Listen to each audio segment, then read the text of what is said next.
在外人面前，我是个不折不扣的二流子，但在哥哥的眼里，我永远都是长不大的孩子，甚至连睡觉都是跟大哥一家4口挤在一个炕上。只是好吃懒做的我，不仅被工厂开除，还害得大哥掉下山崖，尸骨无存。因此，我嫂子和侄儿侄女跟我反目成仇。随后的40多年里，我深陷悔恨和自责，最终在上厕所时太用力，导致脑溢血，结束了我孤独的一生。可再次睁眼，我竟然重生到了自己被工厂开除的那个冬天。此刻，我正拿着木棍站在零下30度的冷风中尿尿。当再次听到大哥和大嫂吵架时，我却不禁笑出声来。嫂子还没视我为仇人，侄子和侄女还在健康的成长，一切都还来得及。你不说小龙不回来吗？这人回来了，咱们家烧的炭不够咋办？咱们家的炭不够烧咋办？大冬天的，挖红柳根也挖不出来啊！这事你不管了，我有办法。你有个屁办法！你去队里借，这一借至少得500公斤炭，到时咋还？1年挣的钱都不够还的。你别管了，我来想办法，总不能让小龙冻着。干得好好的，怎么就回来了？还开除？哪个好人能被厂子里开除？你也没问问为啥开除？当时花了50块钱的，那钱能要回来不？钱都花了，咋能要回来？那你问问小龙，这几个月的工资有多少？能剩下一点的话，拿钱买也行。问那个干啥？要有钱的话，他还不拿出来了？在乌城就他一个，人生地不熟的，能不花钱？别问了，给你说了，我来想办法。行，你就冲大头吧，反正我不管，不能再把小娟跟小强冻着。妈，我想吃肉。这刺骨的冷真让人清醒。上辈子我踩着哥嫂的血害过日子，这辈子我得连本带利的还给他们。二毛，啥事儿？建国哥，听说李龙回来了。兄弟，我现在有难了，得找你帮忙。你先说下，不过我不一定能帮上。我明天去相颤对象，手里没钱，你借我些钱。上一世为了冲大方借钱给他，结果家里欠账3年，他却到死都没还。我也没钱。怎么可能没钱？你1个月几10块，1分没存，不可能。给你说了没钱，难道我不花吗？吃大哥大嫂的，我不交点钱？你有难处怎么不找你亲哥去？不借就不借。李龙，我看错你了，怪不得被开除，活该。我知道他明天就会把开除的事放出去，吴淑梅也会来提分手，正好。嫂子，家里柴火不够，这10几块钱先买些炭，这2天我去找柴火。大冷天零下30多度，哪找柴火去？钱你收起来，年轻人身上得装点钱。不能光让你们给我花钱，好歹我也快20了。先前有些不长脑子，做了一些错事，但现在我知道那些事儿做的不对。反正冬天也没啥事儿，穿厚点就行了。叔，我找你玩，你那么远回来，带啥好玩的没有？顿时我有些惭愧，不说给哥嫂买东西了，就连侄女李娟、侄子立强也没给买点啥礼物。我翻了翻自己的包里，掏出一些包着牛奶糖的糯米纸。侄子徐强眼睛一亮：“叔，这个能吃吗？”“能吃，但是没肉好吃。”“叔，我想吃肉。”“那行，明天我去砸冰窟窿抓鱼，保证咱们过年吃上鱼肉。”“我今天就想吃，不吃肉也不会死。天快黑了，快回去准备睡觉去。”“你们等一会儿，我给你们抓几个老雀烤着吃。”“叔，真的能抓上吗？俺跟你一起去。”“行，外面太冷了，那你去戴个帽子。”“叔，我也想去。”“跟我来，待会儿抄网一扑就能逮着，你们要帮着拿。”“叔，看到没有？”“嘘，别说话，没看书正在找着呢。”“找到了。”“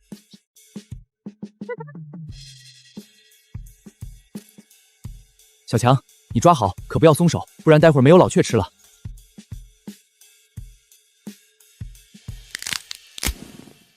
这次我聪明了，捉到直接拧断脖子丢在雪上。还知道跑哪里去了？浑身都是血块，进屋换鞋子去。我不，我要吃老雀，我要吃肉。你们先去换鞋，我得先把老雀收拾干净。叔，啥时能吃？耐心一点儿。肉香弥漫，俩孩子连小骨头都嚼碎咽了，吃完还把手舔得干干净净。我心头一酸，以前发了工资只顾自己解馋，真不是人。看着他们意犹未尽，我决定趁夜再去一趟。目标是庄稼根堆的呱呱鸡。零下30度，土堆边露出枯草，10几只呱呱鸡卧在那儿。灭了灯，一网扣下，直接连窝端。1小时抓了5只，掂着沉甸甸的袋子，这大冷天受得冻，值了。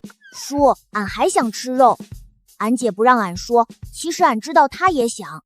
那中午咱们吃肉好不好？叔，还是吃老雀肉吗？那个好吃，就是肉太少了。是呱呱鸡，咱们先吃早饭。姐，叔说中午吃呱呱鸡。吃啥呱呱鸡？去哪儿抓去？是我叔说中午吃呱鸡。我昨天晚上逮了几个放在雪里，待会儿吃过早饭，打算收拾一下。抓了几个呀？真有5只。淑芬来了，看到地上的肉，吴淑芬咽了口唾沫，心想提分手的事可以晚几天。大哥避嫌准备回屋，但我并不在意。你是不是从顾二毛那里听说我被开除了，所以过来要和我分手？是啊，分了吧，你都被开除了，肯定是没干啥好事。当初你追我时，觉得你新城有前途，只是没想到你品性这么不好，我可不想以后被牵连。那咱们就分手吧，我不牵累你。那就分手吧。他没想到我先开口，当着家人的面无法反悔，只能走人。哥，咱们得赶紧把呱呱鸡放屋子里。真有5只啊，这年头能吃顿肉，真的是很难得的。雪这么大，呱呱鸡可不好抓，咱们队上就没几家吃过。嫂子，今天咱们做2只吧，再拿2只给小娟她外爷送去，剩下1只留着备用。你们看怎么样？此时他们对视一眼，满是意外。以前我有好事从不想着家里，他们一时还没适应。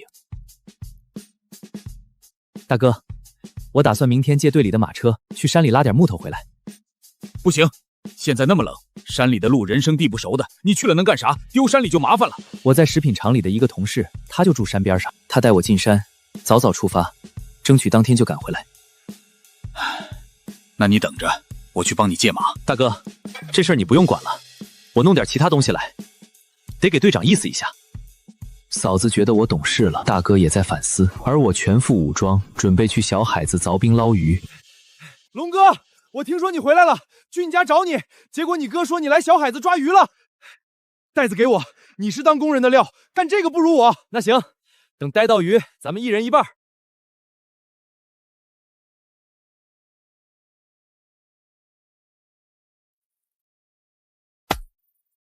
大强，走，看前面那窟窿有没有鱼。鱼大半截，一抄网捞出7、8条，3、4公斤。龙哥，让我来一网吧。行，你来吧。大强，不错呀，这条5道黑拿到县里至少能卖2块钱。真能卖这么多？当然能，现在快过年了，那些城里人想吃鱼，不得出的价钱高点儿。那龙哥，你说以后咱们逮鱼到县里卖怎么样？那太遭罪了，能把人给冻坏了。不怕，就怕没钱。我明天要去山里拉木头，等我回来再说吧。去山里拉木头？你一个人吗？那我陪你去吧。那你得穿厚点儿。今天捞了10几公斤，送给队长，马车绝对稳了。大强，不干了，走，回去吃饭。龙哥，再捞几网吧，每一网都有鱼，说不定待会儿还有大的。不能再等了，你看看你身上衣服都湿透了，再待下去非重病一场不可。走，快到我家烤火。对了，你在路上拿雪搓一下耳朵，别真冻坏了。没事儿，捂一下就好了。快进屋把东西扔地上，先去烤火换衣服。来泡泡脚，不然明天就得起冻疮。待会儿就在我家吃中午饭，吃过休息一下，咱们再去捞一次鱼，估计到时候鱼更多。叔，我妈让我喊你们吃饭了。好，我们马上过去。累坏了吧？我看你们捉的鱼可不小，晚上咱们熬鱼汤喝。大强，咱吃饱了还得去一趟小海子，砸个冰窟窿不容易，不能浪费了。咋还要去？我们砸的冰得有半米深了，海子里鱼多，等一段时间，冰窟窿那里聚的鱼更多，下午再去一回，说不定能搞到大的。那我也一起去，多弄点回来，冻上能吃到过年。叔太好吃了，过2天你能再捉呱呱鸡吗？呱呱鸡不保证，鱼肯定不会少。我帮着收拾碗筷，嫂子越发觉得我是真变了。以前我绝不可能做这事。3个爷们儿全副武装杀向小海子，大强趟过路，再走就没那么困难了。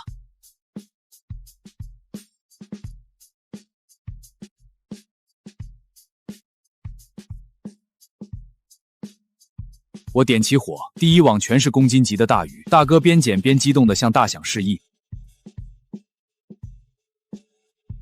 小龙，快过来看看，那黑乎乎的是什么东西？大哥，这是水老鼠，快拍死！水老鼠是啥？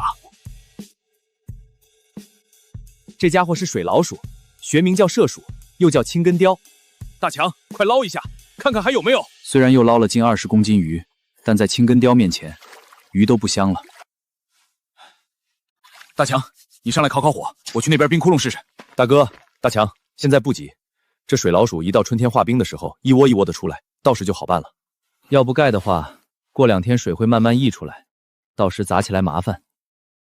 现在用雪盖住，到时候铲掉，雪下面冰冻的就没那么厚。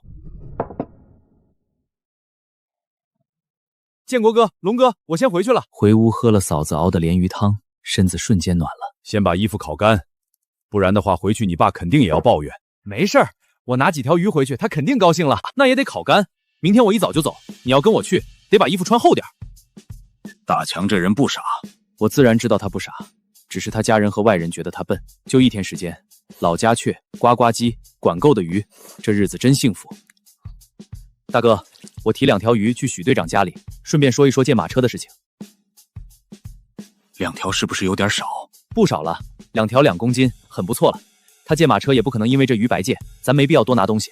这一次2条鱼就好，如果拿多了，下一次再借，没鱼了咋办？上一世吃尽了亏，算是把日子过明白了。现在这日子，我要倍加珍惜。小龙，你逮到鱼了，分我1条呗。我顿时被这个家伙气乐了。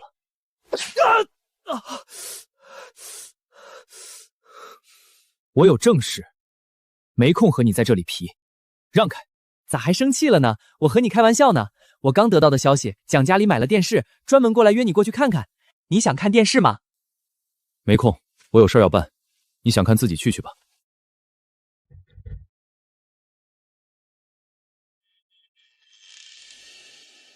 爸，李强他叔来了。小龙来了呀？怎么还带着鱼？听说你不在厂子里干了？能力有限，咱上学少，知识水平有限，有些活干不了就回来了。这是今天从小海库里逮的鲤鱼，我提过来2条，你们尝尝。这鱼不小的，砸窟窿可不容易吧？还是你们年轻啊！队长，我有事和你商量一下。啥事你说，能办的原则下我都给你办。队长，你也知道我家的情况，这我回来了，我哥准备的炭和柴火不够，我想借队里的马车去山里拉些柴火回来。那不成吧？你人生地不熟的，能不能找到柴火？就那山里的情况那么复杂，你去了迷路了回不来了，我咋和你哥交代？队长，我知道你的意思。我一个关系不错的工友就是清水河的，我们一起也不进深山，从他们那里整点不成材的木头就行。既然是这样，那我也不劝。不过公事公办，咱们队里就这几匹马，出车的话那是要算工分的。那一天就是1块6，车就不给你记工了，怎么样？行。提着另1条鱼去马号，老罗看到鱼和许队长的条子，笑着说一定把最好的马给我备好。爸，咋没做饭呢？你那么晚都没回来，你侄子毛蛋过来说是饿了，把给你留的饭给他吃了。你要饿了，厨房还有洋芋，你搁炉子下面烤2个吃吧。爸，我逮回来鱼了，我要做鱼吃。你逮回来鱼了？啥鱼？拿过来看看。哟，这鱼不错呀，哪里抓的？和龙哥去小海库里抓的。行吧，你把这鱼拿你哥家里去吧，家里油不多，做鱼不得用油啊。我不用油，我炖鱼汤就光用水。你妈死得早，等我死了你这么笨，不得靠你哥生活。现在你不巴结着你哥，等到时候你连饭都吃不上。就是不送。我跟着我哥这一顿还没吃饱过呢，晚饭还让毛蛋给吃掉了。我跟着龙哥不仅能吃饱，还能吃鸡，还能吃鱼。我不吃鱼了，你想给谁给谁去吧。这兔崽子翅膀硬了，不听话了，还反了。他叹了口气，把鱼收进厨房，打算明天全分给大儿子。谁？龙哥，是我，大强。你来干啥？明天一早就要走，咋不早点睡觉去？我睡不着，想住你家，明天好和你一起走。行吧，我已经把马车借好了，咱们早点休息，明天早点走。今天累了一天，你们早点休息睡觉吧，明天早去早回。我明天早起给你们蒸些糕，带上装挎包里放好就行。好，那我们去睡了。你们两个路上饿了就吃，别不舍得。听说你小叔子被开除赶回来了，今天还去山里拉木头，这村里不够他折腾呀，这出的是啥洋相？小龙这回是真的打算弄些木头回来，他有这心，我们肯定也是要支持。梁月梅，你怎么变了？你小叔子都被工厂给开除了，你们花出去的钱都抓瞎了，我看你还跟没事人一样。要是我，早就骂出去了。谁还没有个犯错的时候？能改，有进步就行。我感觉小龙这一次变化挺大的，让开除了也算是好事。不是常说吃一堑长一智吗？志刚，快进屋来！大姐夫，大姐，我来了。我大姐夫呢？听说李龙回来了，他不干了。你大姐夫在东屋忙着呢，你咋来了？老爹，老娘让我过来看看你们，带些东西过来。老爹让我带些白面，还有20块钱。李龙回来，你们家的炭肯定不够烧。老爹的意思是，先在队里买一些熬过去再说。不用了，李龙去山里拉木头，今天就能把木头拉回，我们家的柴火就够烧一冬了。你姐夫在掏鱼呢，你回的时候带几条回去。鱼？哪儿来的鱼？李龙带着你姐夫去小海窟里砸冰窟窿，逮了不少。那怪受罪的吧？这么冷的天，也亏李龙能想出来，他也就知道玩了。大姐夫，你们这鱼整的也太多了吧？志刚来了呀，这鱼是小龙砸的冰窟窿搞的。我也没想到冬天砸2个冰窟窿能搞到这么多鱼，个头还这么大。小龙走的时候说，等回来要给你们送一些过去。对了，还有2只呱呱鸡呢。你说这是李龙整的鱼，还有呱呱鸡？是啊，这回虽然他被开除了，但变化很大。大舅，呱呱鸡真是我叔打的，好吃的很。志刚，你拿10条回去，冬天给老爹老娘炖鱼汤喝，等年前我们再整一回，到过年给你们再送过去。大姐夫，李龙去山里拉木头，那能行吗？山里那地方人少，又没啥好路，能成吧？小龙这次回来变化挺大，这是他自己去借的马车，计划的好好的，那就由着他折腾去吧，反正冬天也没啥事儿。唉，行吧，可惜了。那工作没了也没啥可惜的，一个工作机会能换来小龙吃到教训也行啊。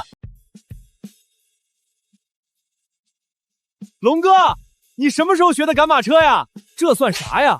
这路这么平，咱队里的马本身就温顺，只要不刺激它，时不时的关注着，让它往前走就是了。大强，你在这里看着马车，我进去看看那水老鼠的皮啥价钱。好嘞，保证完成任务。同志，我想问问这东西你们收不收？你知道不知道这啥皮？水老鼠皮吗？对，小伙子懂得挺多嘛，还是新皮。昨天掏出来的，算是意外吧。这玩意儿春天好搞，现在只能说运气好。皮子不错，这张给你5块钱，后面有的话就按这个价，就算是高价了。行，卖了多少钱？5块。走，去百货大楼，咱们买点吃的再走。这么贵，那真要能多弄几张。春天倒是好弄，现在小海子结着冰，能弄到1个就已经是运气了。大强，你先进去买1公斤芝麻饼，2块砖茶，然后暖和一会儿再出来换我。龙哥，买了芝麻饼1块2毛8，砖茶9毛，这是找回来的钱。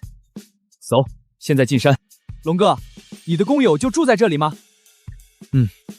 不过先不去了，咱们直接进山。大强没多问，其实我前世多次进山，路熟得很。很快在松林后面看到了自己想要找的目标冬窝子。龙哥，我看那边雪下面应该就有倒下的树，我们就在这里开干吧。不，继续往前再走一段，那里位置最好。走，咱们过去吃个中午饭，然后再干活。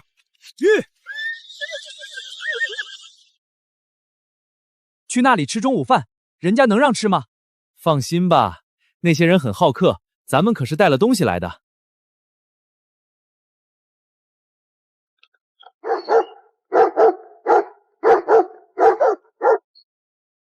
你好，我们是过来拉木头的，走累了，能在你们这里休息一下吗？中年人警惕打量后，指了指远处的木桩，让我们拴马。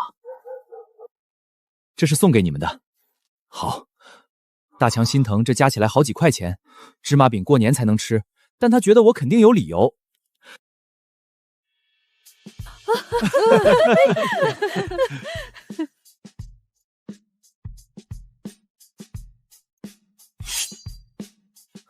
这些就够了，不用那么麻烦。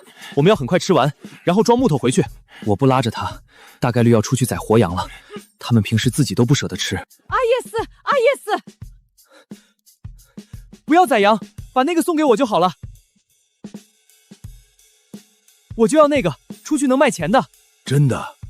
真的，1公斤1块钱呢，这个给我就够了。他又提进一只断了一截的，没原来的好看，也没那个重。这是内森在林子里捡的，原本我们打算当柴火烧了。当柴火烧？热乎乎的奶茶入口，身上顿时就暖了起来，这不比吃着冷发糕舒服得多。龙哥，你是不是早就计划着到这里来这么干？是啊，咱们这趟过来可不仅仅是拉木头，还得想点挣钱的路子。山里他们比咱们要熟，来钱的路子也多。我边吃喝边打量毡屋，墙上的一个东西引起了我的注意。这是你自己的？早2年发给我们的。我叫哈里木，你呢？我叫李龙，他叫陶大强。我们家里柴火不够了，过来拉一下。哈里木大哥，你们的煤是买的吗？不是，从那边山里挖的，挺远的，有1公里吧，没有路，现在不好走了。我有些失望，要是能挖些煤回去就更好了。你有枪，那就不会怕狼了吧？对了，这山里有狼吗？墙上是5、6式半自动步枪，扁刺开着。有，狼咬死过3只羊，前几天下大雪，又冻死2只羊。为什么不打呢？因为没子弹了。我们去年发的子弹不多，刚入冬的时候野猪比较多，打过几次，子弹大完了。我能搞到子弹，我是基固民兵，有打班任务，练习的子弹我还余下10几颗。真的？你要能搞到，我拿羊和你换。不用，有空我拿上来，冻死的羊给我就行。少数民族不吃冻死羊，但对我来说，冻死的和杀死的有啥区别？我也有几发子弹。那你什么时候能再次上山？明后天吧，我尽量提前，但今天得把木头先拉回去。明后天能不能借来马还不清楚。那我等你，到时候给你羊，死羊就算了，我给你活羊。我当然不是圣母，但我有更大的图谋。不用，其实我还有其他事情找你帮忙呢。啥时候野猪下来，你要打到了给我留着。狼也是，你们要狼皮，我要狼骨头、狼肉之类的。行。我能去看看那冻死的羊在不在吗？其他的应该被狼叼走了。哈里木大哥，你知不知道其他牧民在哪里？既然雪灾了，其他人那里应该也有冻死的羊吧？你要能找到我都收，用茶叶、盐或者其他东西换都行。行，我明天去问问。秋天有一次发洪水，那里有许多冲下来的木头，你们可以看看。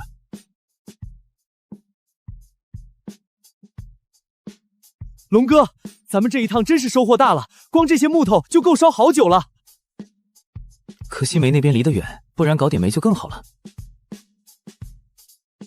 我心里默算，如果下次还有冻羊，这几天收入比城里工人1个月都高。只要勤快，春天买自行车的钱绝对没问题。大强，咱们去收购站先把鹿角卖掉，然后再买点东西回家。好。谁这么不长眼，偏偏赶到下班过来？小同志，上午你是不是来过？同志你好，我想问问这鹿角，你们这里收吧？收。你这鹿角山里收的，这只挺完整的，但另外一只有点缺。1公斤多少钱收？这鹿角应该是去年秋天脱落的，成色还不错，1公斤给你3块，不少了。行，就这价了。6公斤7，我给你算一下，36118，20块1毛钱，把钱拿好。小伙子，以后有啥好东西就拿过来，我给你好价钱，星期天我都在。大强，这是分给你的，等回去的时候再给你家卸一些木头。龙哥，我不能要，我就跟着帮忙来的，怎么能要你的钱呢？这钱要放我手里，最后肯定还得让我爸收走。那我给你买些东西吧，东西买了你爸总不能收走吧？你没手套，看你手上的冻疮。走，去百货大楼给你买货手套，回去就说我给你买的，别让你爸再给你割。快下班没法挑，掏了4块钱拿了双带绳的，这手套你戴上，别给别人了。回家的时候你拿些芝麻饼，再卸些木头，这样你爸也不会说你了。马车还没到家，就有不少人跟着过来看热闹。哟，李龙还真把木头给拉回来了。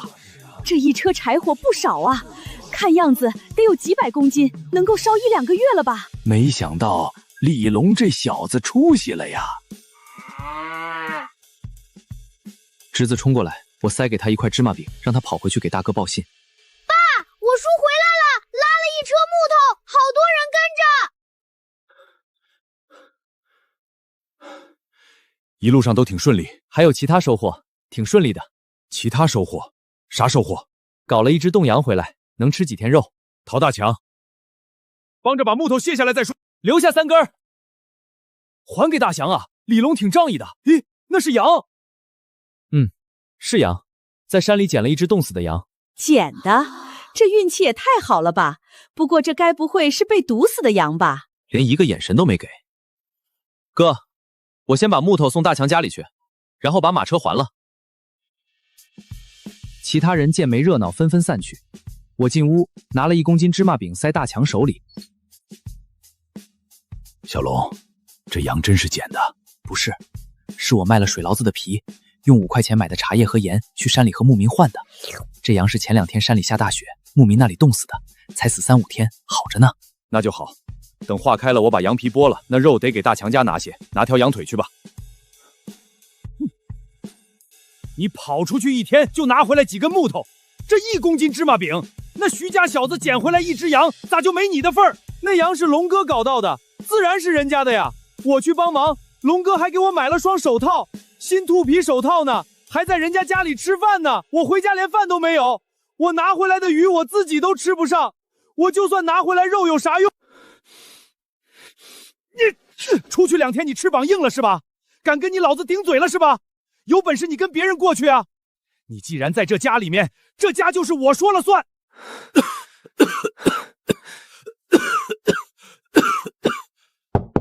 谁？建设叔，是我。建设叔，大强，那冻羊我们已经卸好了，这只羊腿是给大强的，你放心，这羊肉是好肉，能吃。我们家已经在煮羊杂汤了。小龙啊，还麻烦你专门把羊腿送过来，你看看，快进来坐。不做了，我还得去队长家里，明天还要用马车，我得给他说一声。明天早上我去你家。行，那明天我等你。我从雪地里抽出一条羊腿，提着就去了许成军家里。你说你还要借马车，那工分钱……我照掏。这羊腿是干净的，山里冻死的羊，牧民家里的，我家在煮羊杂汤呢，能吃。行，你把工分钱放下，我写田子。不过明天得换匹马了。队长咋说我就咋办。你说小龙这变化真大，明天借马车的事情知道给队长家里拿条羊腿去，也不知道队长家敢不敢吃。那有啥不敢吃的？这冬天咱们能好好过个年了，柴火也不缺了。小龙真是能干。哎，我也没想到小龙变化这么大。我叔还说要逮鱼去县里卖呢，说1条鱼能卖1块多。事儿都办好了。办好了，明天一早赶车还要去。嫂子，这是今天赚的钱，你拿着。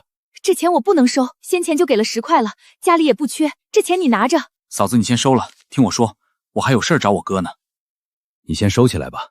小龙，啥事儿？哥，我今天去到牧民家里，他家有枪没子弹，说有狼。我想着，哥，你这里是不是还有5-6瓣的子弹，能给我一些不？有个几10发，你都拿去吧。人家给了这冻羊，那是得感谢人家。等你再去了，给人家再买点茶叶啥的。我知道了，山里值钱的东西多，以后多搞点东西，咱们家也能富起来。爸，等吃羊腿的时候，逼食给我和我弟1人1个。我心想哈里木家里那仨小孩玩的时候，心头一动，那木炕上几10个避食，要几个应该没事吧？喝完羊杂汤，听大哥讲鸡兔同笼，我觉得这就是幸福。盘点收益，手里还有不到10块钱，但有了子弹，明天有把握换回洞阳，再去别家牧民那里换东西。正想着，外面传来了狗叫和脚步声。谁？是我，黄晓霞。我很快反应过来，这是生产队唯一一个大学生黄志远的女儿。那年代初中生都是知识分子，她来时才3、4岁，算算她不到20。上一世她因顾二毛纠缠嫁给他，又因家暴离婚，不知所踪。小霞来了呀，进屋来。你爸还好吧？不了，建国叔，我想从你家买些羊肉，我爸病了，想给他补补。你爸病了，喝药了没？啥病啊？没啥大病，喝了。我爸说没事，着凉了。小龙，你送小霞回去，这黑灯瞎火的不安全。你爸啥时候病的？昨天。我家的柴火不多了，我爸在院子里劈柴出汗着凉了。那不算重，发汗就好了。家里还有药吗？我问一句，他回一句，觉得没意思便不说话了。谁？没事了，可能有谁路过走了。他心有余悸，大概率知道那是想干嘛的二六子，只是没想到以前听说挺怂的我，竟然这么猛。给你爸身边准备好温水，多喝水，好得快。给你钱。这是我大哥说的，给你爸治病的，不要钱。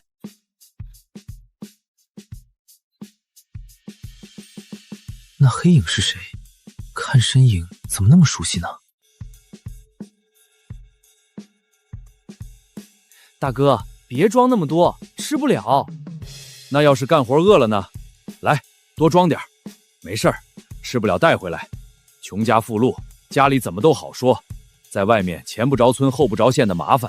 就是多带点儿。昨天晚上煮了些羊肉，也带上，吃肉干活有劲。妈，我也要吃肉。吃，就知道吃。昨天晚上还没吃够，你叔是要干活去的，知道吗？家里2个孩子都怕他，严父慈母，在徐家反过来了。嫂子把剩下的羊杂汤盛给我，剩下一点分给俩孩子，为数不多的羊杂全在我碗里。看着他这习惯动作，我鼻子有点酸。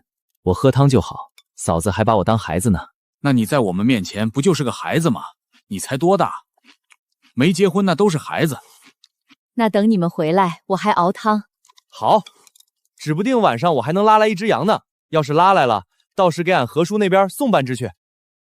昨天志刚过来了，我让他带了些鱼过去，这肉就不送了。那不一样，吃法不一样啊。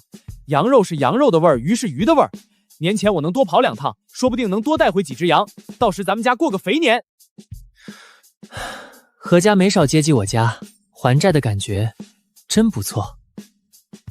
小龙啊，听说你要进山，带我一个呗？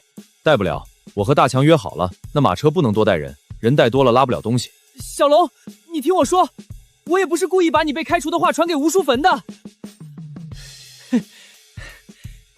特妈的不带我是吧？你能去，我也能去，不就是山里吗？当谁不能去一样。大强，怎么不去家里，在这里窝着？我看到小光去你家去了，猜他肯定也是找你去山里，想着他要去，我就不一定能去了。不是给你说了吗？我们2个去，不带他，以后去也是咱们2个，知道吗？好嘞，就我们2个。我找老罗套了马车，去县城买齐了砖茶、盐、方糖和水果糖，因为熟悉路。赶到时比昨天早，哈里木主动伸手，我和他重重握了一下。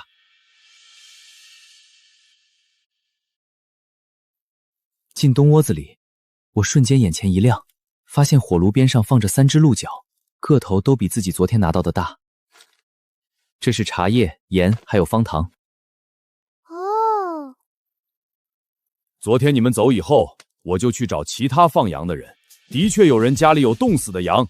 他们不要钱，要茶叶，我给了他们茶叶，拉回来2只羊，还有那个，这是20发子弹，真太好了！昨天晚上狼又过来了，一晚上都没怎么睡好觉，有了子弹，我就能把狼打掉了。兄弟，你真帮了我的大忙啊！咱们是互惠互利嘛，你帮我找到了洞阳，找到了鹿角，我帮你找到这些东西都是应该的。对对对，互相帮助。等冬天过去，春天来了，我能打到野猪什么的，你过来拿。中午他展示了几分钟宰羊，我一直拒绝阻止，但他家认为必须宰，不然对不住我这客人。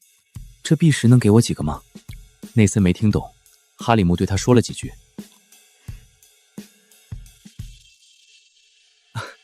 要不了那么多，我有侄子侄女，他们喜欢这个，所以替他们要几个。我昨天去搞了一些木柴来，不过因为骑马去的带的不多，你们拉上吧。我们距离那煤矿近，隔几天就能带一些回来。等你们下次来，我就能带回来更多的煤了。我没拒绝，掂了掂3根五角有10来公斤，按收购站的话，怎么也能卖30-40块，兜里又要有钱了。你们还需要什么，都给我说一下。有空我去找其他人，碰到了可以换来。能打到野猪的话，野猪的肚子留下来最好了，等夏天也能卖上钱。还有蘑菇，你来卖鹿角，先看看价格吧。这鹿角看着还不错，不过有裂，给你2块钱1公斤，这已经是高价了，怎么样？2块1公斤少卖10几块，一只小羊没了，等洪文光来再说。那就3块，不能再高了。行。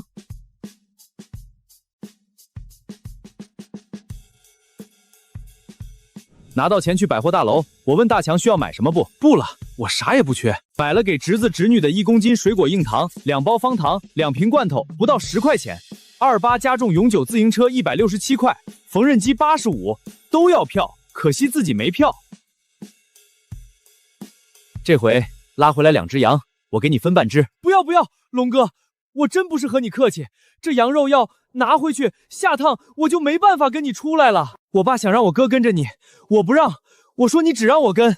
我爸还说让我后面记着路，让我跟我哥上山。我意外他会说出来，更欣慰没看错人。他认死理，觉得我对你好就不会背叛，除非我先背叛他。没事儿，大强，这羊你该拿还得拿，不能让你白跟着我跑。再给你个羊腿吧，木头给你多留一些，可以吧？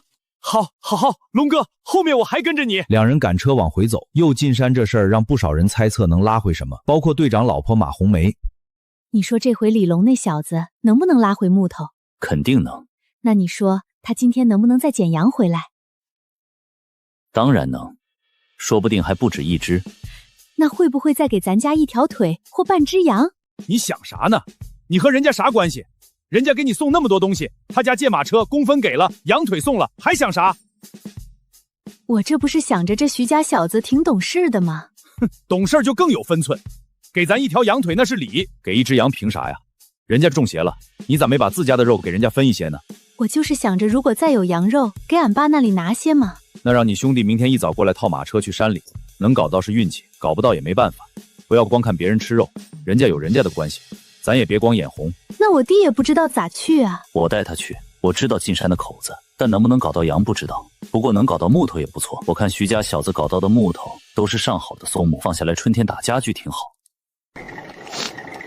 我和大长牵着马车出现，侄子收起旋转的老牛冲了过来。叔叔，跟你朋友分去吧。意外的是，陶建设分家的陶大勇和媳妇马春红都在。这车上一半木头是你家的，正好你们都在，那就一起卸车吧。看这么多木头，吴家人乐开了花。昨天只是几根不大的。那个小龙啊，我看车上还有羊啥的，是不是也有俺家大强一份？有条羊腿，等回家我把羊卸了腿后，让大强过来拿。我看有2只羊，就只给1条腿啊！爸，那羊是龙哥换的，和我没关系。你闭嘴，出去干活，见者有份，你出力了，那就得争你那一份。建设叔，你不会以为这只羊真的是我捡的吧？我给大强1条羊腿，就是因为他出力了。其实我也可以不给的，因为木头我给了你家1半，这才是大强出力该得的。说完没多解释，牵车离开。大强气得一跺脚追上。陶建设反应过来，小儿子不见了。混小子，气死我！龙哥，我爸他没恶意。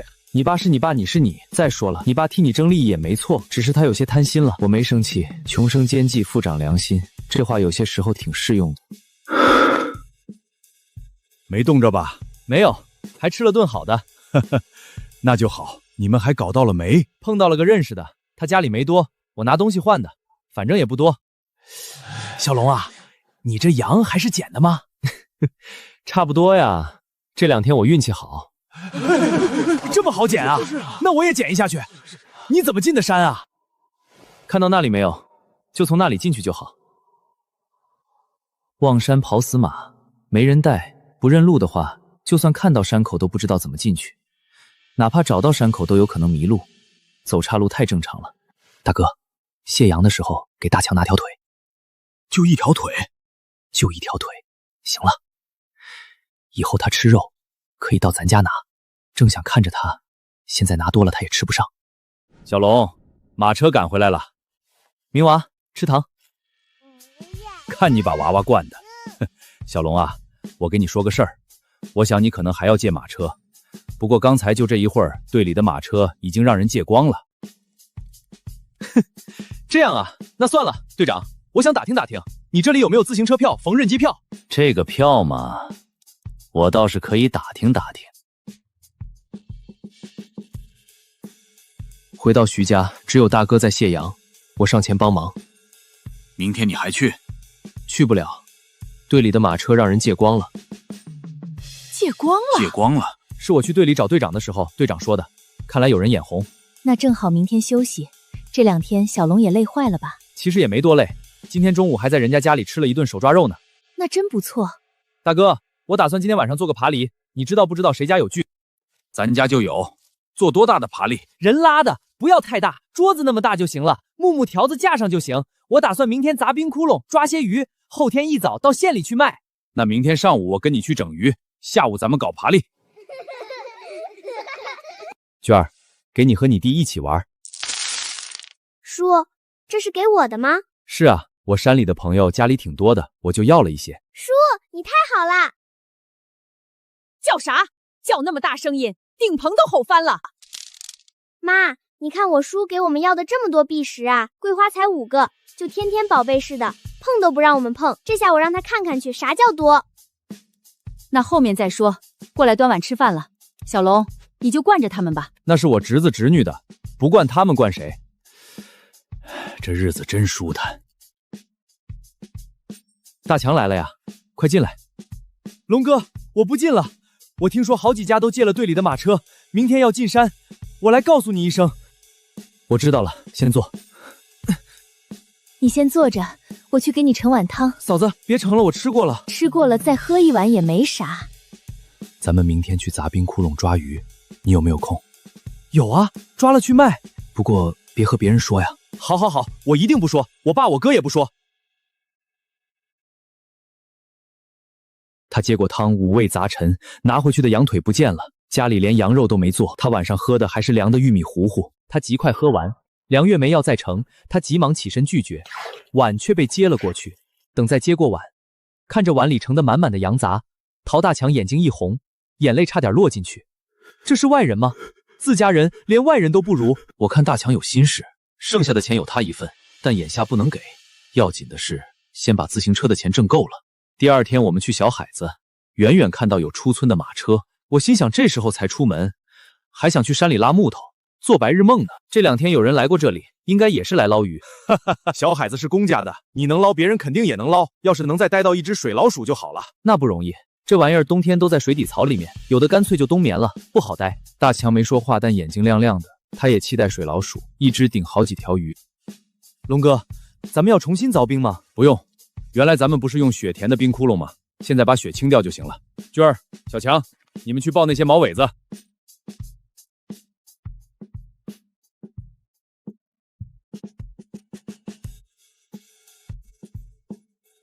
等会儿应该就有鱼过来了，这里砸过几次鱼，一开始应该不会多，有就行，总比天天吃咸菜强。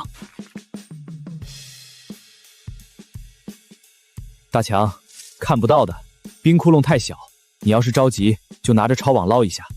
现在捞不就把鱼吓走了？捞一下，捞一下，捞一下，捞一下，把鱼吓跑了怎么办？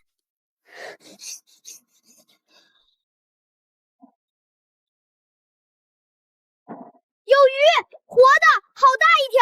娟、伟伟，你们把鱼捡起来堆一块，陶大强兴奋的再来一网，结果只有2条鲫鱼。去那个冰窟窿吧，这边鱼还没过来，得透一下气。陶大强不甘心，但也只能把抄网递给我。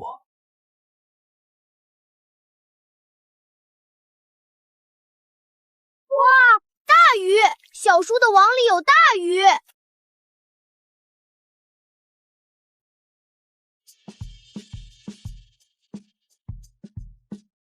嘿，好了好了，这鱼你捉住了，伟伟好样的，把其他鱼也捡起来放袋子里吧。伟伟真是好样的，那草鱼的劲儿可大了。好疼啊，叔，这鱼打得我好疼啊。小强不哭啊，等回去让你妈把这鱼做了给你吃，给你报仇，可要记住这条鱼。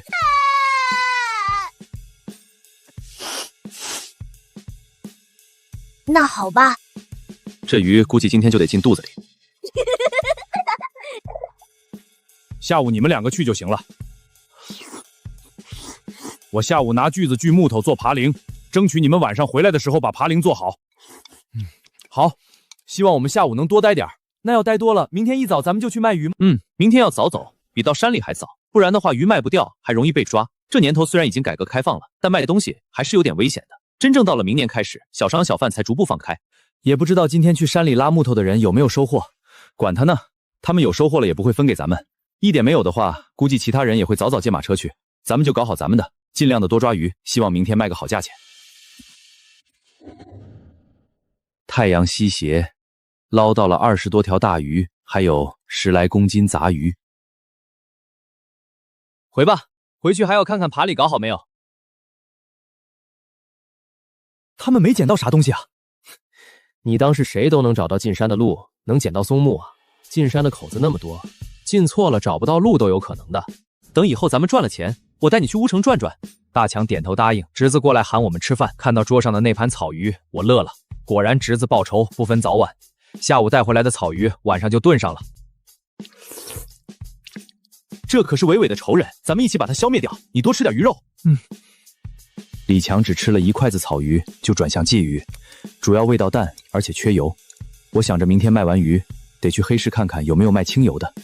大哥，明天给我拿些粮票，我卖了鱼买些粮回来。光吃粗粮，你看娟跟小强都不好长。行。其实我知道，熬过这大半年就好了，好日子要来了。我们这里以前那100多年前号称金板玉底，为啥这么说呢？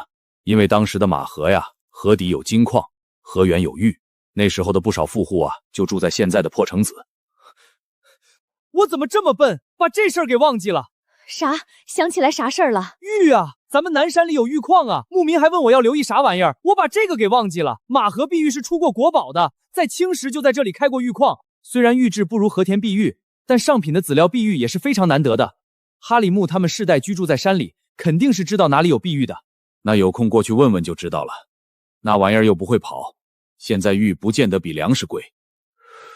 叔你才不笨呢，叔最聪明了，呱呱鸡都能抓到，还能换来大黑石，别人都没这个本事。小强最乖了。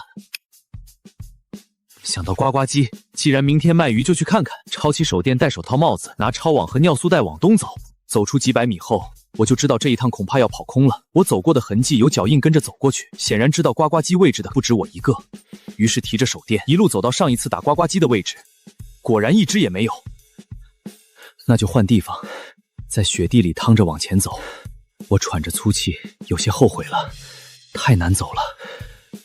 不过既然来了，都走这么远了，也不差剩下的几百米了。突然有个黑东西窜出去，打开手电，看到半个白屁股灰影，是野兔子。看着它窜没影，才关手电。我计划下雪来追兔子下套，这肉比呱呱鸡多。接近第2个藏身地，隐约看到结基草旁边有避风取暖的黑坨坨。手电一晃，果然有许多，上前一舞就中4只，急忙伸手进去抓着，往尿素袋里塞。外面的惊慌爬起，但有草挡着，飞不起来。雪后深一脚浅一脚，还没跑几只，我下一网已经舞了过来。今天大丰收，虽然累得气喘吁吁，但心里极其舒服。明天连鱼卖，肯定好价钱。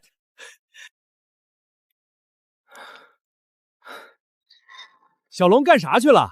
刚才过来就看你没在。睡不着，出去转一圈，有事儿。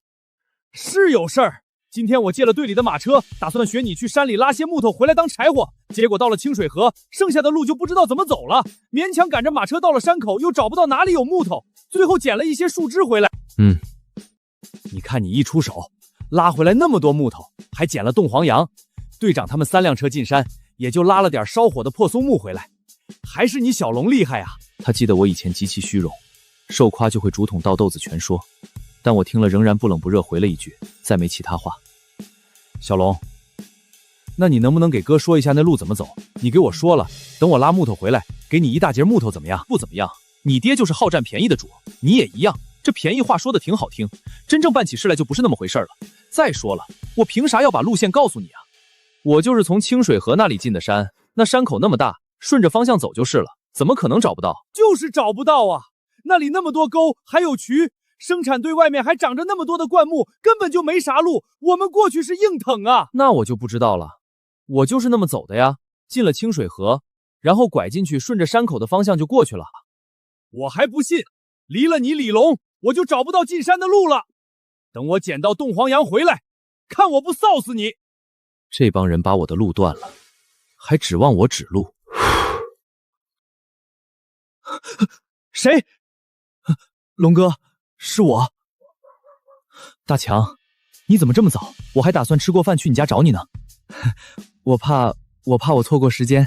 你几点过来的？不记得了。快进屋！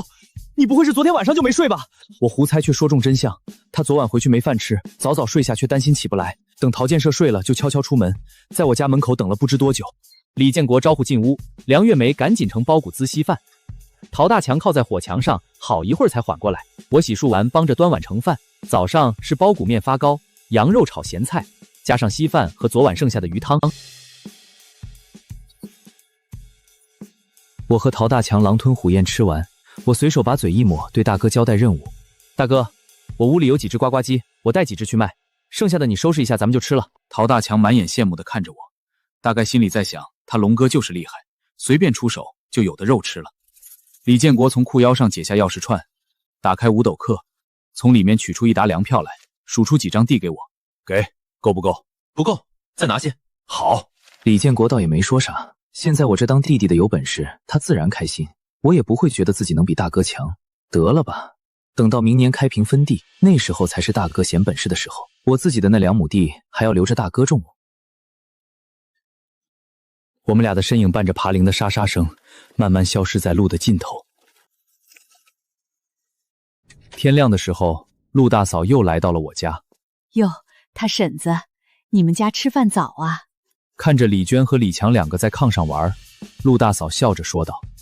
正在纳着鞋底的梁月梅点点头，没多说话。他婶子，你听说没有？昨天队里借3辆马车进山拉木头的，就队长他们那车拉了半车，剩下的啥也没拉着。怎么没拉到？那山里那么多木头，说是找不到路，人能进，马车进不去。还是你家小龙厉害，每次回来都是满车的东西。小龙运气好。梁月梅含糊地说着。我看可不是运气好，是小龙有本事。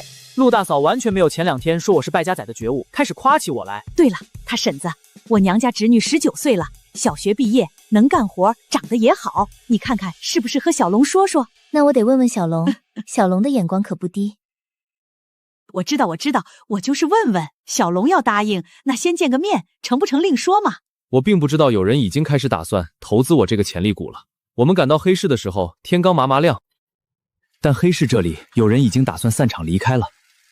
他们来的这么早吗？我应了一声，然后找了一处空位，把爬犁停好，开始掏东西。卖的啥？有人立刻过来问。鱼。我也没抬头。还有呱呱鸡。鱼？啥鱼？鲤鱼、鲫鱼、草鱼、莲子、五道黑都有。我看这人问的这么细，立刻抬头认真回答。你要哪种？要多少？啥价钱？论条，平均大的鲤鱼5道黑1条2块，莲子1条1块5，小鲫鱼、杂鱼10条1块。我这鱼大的都在1公斤半以上，绝对便宜。男人有要买的意思，我便把鱼掏出来摆在爬商上。又有人围过来看，看着是不错，挺大个的。5道黑呀，这鱼断瓣子肉好吃的很。那鲫鱼是大板鱼啊，看着挺肥。小伙子，这鲤鱼多少钱？2块，这可是最大的。你看这红头红尾多漂亮！啥时候抓的？昨天啊，你抠开腮摘开看看，红的。我们砸了快1米厚的冰窟窿抓的，可不容易了。那我要了。第一单达成，有了他第一个买，接下来好几个开始挑鱼。这年头大家挑鱼都挑大个头，毕竟缺肉。你这鱼都剩下的小的了，再卖那个价，我们不就亏了？就是啊，你这鱼大小不一样，先前大的被人挑走了，我们要还出一样的价。前面5、6个挑走了鱼之后，后面的几个人不乐意了。对，你这剩下的鱼明显小一圈。我看了看剩下的鱼，2公斤半以上的的确都挑走了，便笑着说道：“各位别慌，剩下的这些鱼一条1块5，怎么样？可以吧？一条至少2公斤重，1块5和7毛钱1公斤，可比羊肉便宜。那鲢鱼呢？鲢鱼1块。”其他人立刻也挑了起来。这些小鲫鱼怎么卖的？这4条大板芥7毛一条，剩下的小鲫条1块钱，不过不能挑，总共是3块8。给我来2块钱小的，他们不懂吃，这小鲫鱼才是好东西呢。对了，小伙子，你能不能搞到泥鳅？泥鳅没有，不过有钩鱼，跟泥鳅长得挺像。那叫高原牛，泥鳅的一种，能整来不？这大冬天不行，水太深。哎，好吧，这玩意儿放后市可值不少，可惜这张有点旧了。看着没人过来了，我让收钱的陶大强点点钱。这么多！陶大强愣了一下，又数乱了。他又重数了一下，的确是28。鱼卖的刚过一半，剩下的要卖完，那可不得50多块钱了。陶大强兴奋地说道。周围的人看了过来，不可能了，估计剩下的卖不动了。你没看已经开始散场了吗？那咋办？我摆摆手。陶大强转过头去，发现黑市现在已经没多少人了。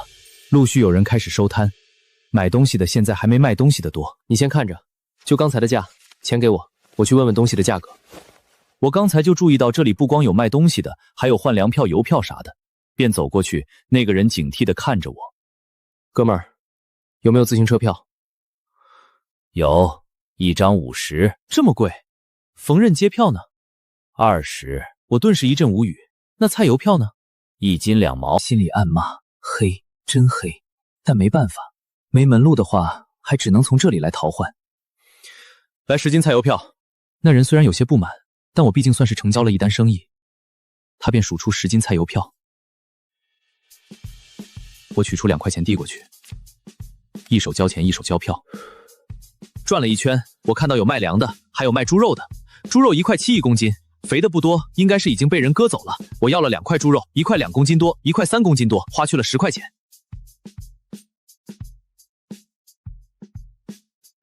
龙哥，卖掉1只呱呱鸡。走回去的时候，陶大祥笑着给我递过来3块钱。不错不错，行了，走吧，没人了。那这些鱼，陶大强有些不甘心。先装起来，咱们转转。没走用什么，我看其他人都陆续开始收摊，知道不能再摆了，便快速收拾东西离开。2个人拉着爬销，我带路走到了国营食堂这里。我记得这里经常被人称为大肉食堂，大肉就是猪肉。顾名思义，这里是汉餐，而且以肉包子为招牌。走，买2个包子吃去。想到肉包子，我有点馋了。这2天吃的虽然不错，但和后市相比还是有点寡淡。现在的肉包子真材实料，不会把那些杂肉啥的边角料搅碎了包进来，那是实打实的五花肉加白菜大葱。龙哥，我不饿。我让陶大强在外面等着，自己进去买了4个大包子，巴掌大，3毛一个，热气腾腾，实惠啊。当然，我没给陶大强说价格，不然他肯定要说贵。2个人1人1个，3两口就吃掉了。陶大强吃的满嘴流油，抹一把还舔掉了。我觉得画面有点太美，扭过头去不看他。吃完包子，抹了一把嘴，陶大强感觉身上暖和了，问道：“龙哥，接下来咱们就在这里。”我指了指不远处过来的一个女人，说道：“我去问问，你看着点儿，待会儿有人过来咱们就问。”说着，我走上前。那女人警惕地看着我：“大姐你好，我家是村里的，昨天抓了些鱼，你看你要不要？新鲜的很，可便宜了。大鱼，1块钱一条，比大肉划得来。”在哪里？那女人听着心动了，问道。我急忙走过去，从爬领上的尿素袋子里掏出一条鱼来，看，这是鲤鱼，还有草鱼、莲子、五道黑，还有鲫鱼。1块钱，能便宜点吗？不能再便宜了，这鱼不小了，合着不到6毛钱1公斤。我伸出手给他看，我们挣的就是辛苦钱，这砸冰窟窿可不容易。那行，我买2条，1条鲤鱼，1条5道黑。好嘞。我急忙给他把鱼拿出来，女人有些不满，